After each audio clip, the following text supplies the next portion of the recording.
following the lead that was set by Penang. And I think throughout these 4 or 5 years, we have seen our hallowed halls, we have hosted in our hallowed halls many great people from all over the world.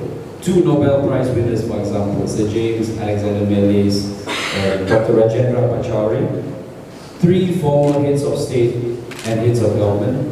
Of course, Mr. Abhisit Wajirjiwat from Thailand, the former Prime Minister of Thailand, the former President of Indonesia, B.J. Habibie, and most recently, I think we all remember our recent event where we hosted our former Prime Minister of Malaysia, Dr. Mahathir Mohamad.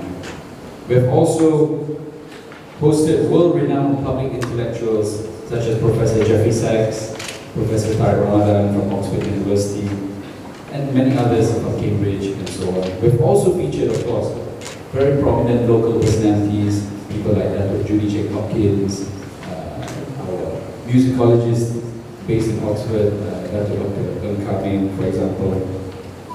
And we've touched on many topics in our research and in our advocacy as well, including law, the Kapal Singh Forum, which we helped to organize, and also on the issue of education, especially through our KL office. Within this time, we've also been proud to be able to establish a satellite office in KL, because as we all know, the center of intellectual activity in Malaysia is KL, and it's very important that Penang Institute establishes a presence there in the heart of our country.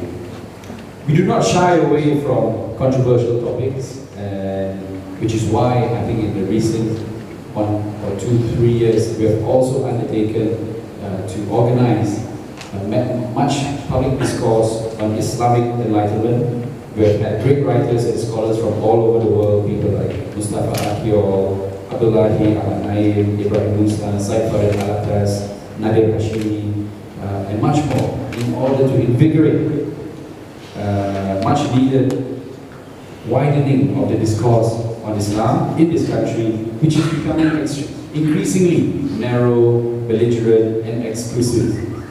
And I think this is a concern that all of us share today. And I feel that it's important Penang Institute as a public policy think tank and also a representative of the Penang state government and the people of Penang in the intellectual circle also tries to push the agenda of more inclusive and wider debate on Islam. And of course, not to forget, often many of our programs are held in partnership and cooperation with many other organizations such as PWEC, IP, IRF, Islamic Renaissance Front, and many others. So we'd like to thank all of them today as well. But besides advocacy, holding events and conferences and lectures, the core work of Penang Institute is, of course, as our Chief Minister always says, to make ideas work, which is our tagline, making ideas work. And through this, of course, we do regular work for government agencies such as UPAD, we produce exco papers, and of course we all remember the Penang Paradigm Development Blueprint for the state of Penang. We've also done many other comprehensive studies such as the Penang Housing Study, which is, the final report is as thick as the TPPA. And we've also done, which is actually the first proper study done in Penang, or maybe even in Malaysia, to truly understand housing demand and supply, as well as housing need, both in the present and future times. And I think our report has resulted in many policy changes in housing in the state of Penang. We've seen in the last few years many changes, a move to affordable housing, and so on. A lot of this, I think the genesis for a lot of this thinking came from the Penang Institute reports that were produced in early 2012. So we have also done, through some of our various departments, research on local historical heritage, such as the Straits Chinese Associations and so on. Economically, we have looked into many issues, including the GST. I think we were one of the first to issue a statement, or to do a study, and the brain drain effect on Malaysia, as well as the TPPA and its effect on Penang. But of course, none of this is possible without the team at Penang Institute. And take this opportunity to convey my sincerest appreciations to every single one of you. We are now about 40 strong, with an executive team led by Dr. Lim Kim Hwa, our CEO. And of course, we have our able Tim Nicholas Shep, who is our Chief Operating Officer, and Ms. Ong Xiao Woon. It's her birthday today, if I may add. And of course, our KL office, which is headed by Young Mohammed Dr. Ong Kiat Ming, the MP for Serdang, who is unable to be with us today. We have about 20 researchers split into 4 main sections in the Penang Institute. Firstly, of course, our economic section led by Dr. Lim Kim Hwa himself. Then we have political and social analysis, one of our more controversial sections, led by a very controversial section head, which is Dr. Wong Chin Huat, but we all value very much his contributions. And I think we need brave people like Dr. Wong to challenge some of the norms in this country. And we have also our Urban Studies Unit. I think everyone here in Penang knows Stuart MacDonald, although I'd like to take this opportunity to extend my commiserations to Stuart because his country has managed to exit Europe twice in 1 week. It's quite an extraordinary feat.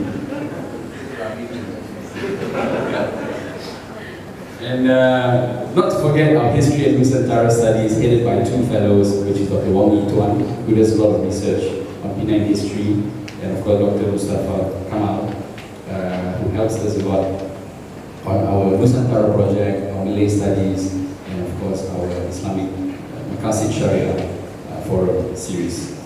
And then we have also a publications unit, which produces actually a monthly magazine called the Penang Monthly. I'm sure everyone here is aware. And I really think this magazine is a quality publication and is currently managed by the capable hands of Julia Tan under the supervision of Dr. Hui Ki Beng, as we all know. And we also have actually the Penang Institute, the Penang Education Council, which actually falls under the Penang Institute and operates within our offices. So Puan Fatima and her team, we all consider you as part of our Penang Institute family. But as we all know, I think our old home was getting a bit too cozy. As our family grew within the last few years, we basically just ran out of space. In fact, I used to have an office and then I had to give up the office so that other staff, we could expand the space. And I took over one of the meeting rooms in our old building, and I took one corner of the meeting room. Within a year, every corner of the meeting room was already taken up. And soon after that, even my corner I had to give up. And I no longer had space actually in the old building. So every time I came in, someone had to move away for me to sit down if I needed to use the space. But if not, then I try not to. I try to use the library or something like that. So you can see the space constraints, physical space constraints were actually getting to be a problem. And so we are very, very thankful to the Penang State Government for this lovely grant in the form of this new building, which we will utilize to the maximum, I promise.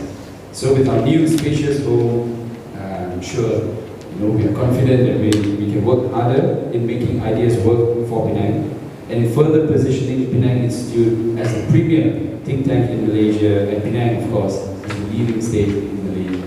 So on behalf again of the entire Penang Institute team, I want to thank Chief Minister, thank Penang State Government, our landlord MPP, all the people of Penang for helping us make this a reality.